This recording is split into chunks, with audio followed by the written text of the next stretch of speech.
It's May 2008. The Crown Casino in Melbourne is alive with energy, flashing lights, the clinking of glasses, and the steady murmur of gamblers hoping for their next big win. But in one corner of the VIP baccarat room, a man is playing for stakes beyond most people's imagination. Karakas, a real estate tycoon, high roller, and one of the world's most extreme gamblers, is waging millions of dollars at a time. The cards are turning. His fortune, once built from years of business acumen, is slipping through his fingers, one hand at a time. In just 14 months, he would go on to lose $1.5 billion. It was one of the most spectacular gambling losses in history. But how did he get here? How did a successful businessman go from being at the top of the world to drowning in losses so vast they defy comprehension? This is the story of Harry Karakas, the man who lost $1.5 billion playing baccarat.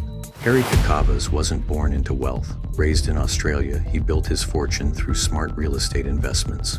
By the early 2000s, he was a millionaire, powerful, influential, and driven. But behind the success, there was something else, a compulsion, a hunger for the thrill of the gamble. Karakas had always loved betting, but as his fortune grew, so did his appetite for risk. No longer satisfied with small wagers, he entered the world of high-stakes baccarat, a game designed to separate the ultra-wealthy from their fortunes at astonishing speeds. At first, he was in control, winning millions one day, losing millions the next. He convinced himself that this was just part of the game. He wasn't gambling, he was competing. But then came the losses, and they didn't stop.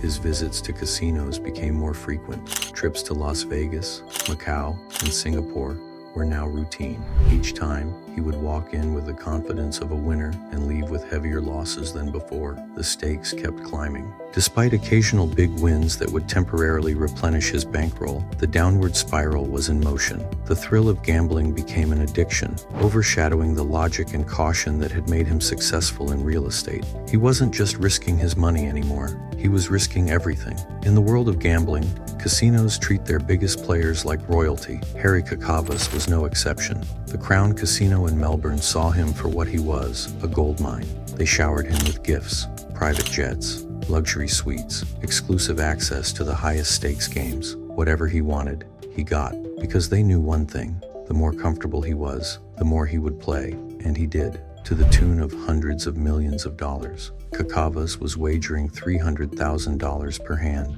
sometimes playing every few seconds for hours on end. Even for the wealthiest of gamblers, these were unheard of stakes. But for Karakas, it wasn't about money, it was about the rush. The casino fed his addiction, extending VIP treatment at every turn. They even let him bet despite knowing he had a gambling problem. His descent was quick. The casino would track his every move, ensuring he always had a reason to return. They made sure he was never out of the game for long, luring him back in with special events, personal invitations, and an endless supply of funds. He was their dream client, a man with unlimited money and an insatiable urge to keep betting. His reputation grew. Other high rollers noticed. He became a legend in the gambling world. But legends don't last forever. Gambling doesn't just take a financial toll, it destroys relationships, reputations, and trust. For Karakas, his growing addiction isolated him from friends and family. Those close to him watched in horror as he continued to burn through his wealth, making increasingly reckless decisions. His business partners began to lose faith in him. Deals fell apart. His once thriving real estate empire was falling apart just as quickly as his fortune at the casino tables. Friends who once admired his success now saw a man spiraling out of control, and yet the casinos never stopped calling. But what drives a man to wager billions of dollars? Psychologists call it the gambler's fallacy, the belief that after a string of losses, a win is due. That luck will turn, and everything will even out. For high rollers like Karakas, gambling isn't just about money. It's about control, the rush of winning, the agony of losing. It's a cycle that feeds itself, and casinos know this. They don't need to cheat gamblers. They simply set the rules in their favor and let human psychology do the rest. At first, Karakas was still winning in between losses, but then came the breaking point. He started borrowing money to gamble.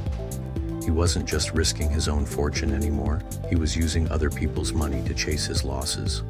And that's when the true disaster began. Karakas wasn't just playing baccarat, he was trapped in it. In those final months, he borrowed, leveraged assets, and chased losses like a man possessed. Every loss pushed him to bet more, convinced that the next win would turn everything around. But the house always wins. The casinos knew exactly what they were doing. They let him bet outrageous amounts, even knowing he was in financial distress. They kept the luxury perks coming, ensuring he stayed at the tables. And Karakas, blinded by the thrill, obliged.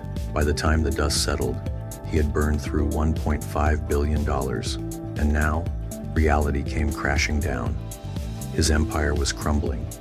He was no longer the high-flying real estate mogul. He was a gambler, broken and defeated, scrambling to piece his life back together. Broke and humiliated, Karakas wasn't just ready to walk away. He wanted justice. He took Crown Casino to court, claiming that they exploited his gambling addiction, that they knew he had a compulsion, and still encouraged him to play, ensuring his losses spiraled out of control. The case became a landmark legal battle, raising the question, do casinos have a responsibility to stop problem gamblers? But the court ruled against him. The judge declared that Karakas was a sophisticated businessman who made his own decisions. He wasn't coerced, he wasn't tricked. He chose to gamble, and he lost. With that ruling, any hope of recovering his losses disappeared. He had no choice but to move on. Hey, if you're enjoying the story so far and would like to support the channel, visit dudedivision.com and use code LOSTCHRONICLES for 15% off your first order. Now let's get back to the story. The gambling industry is built on one fundamental truth: the house always wins.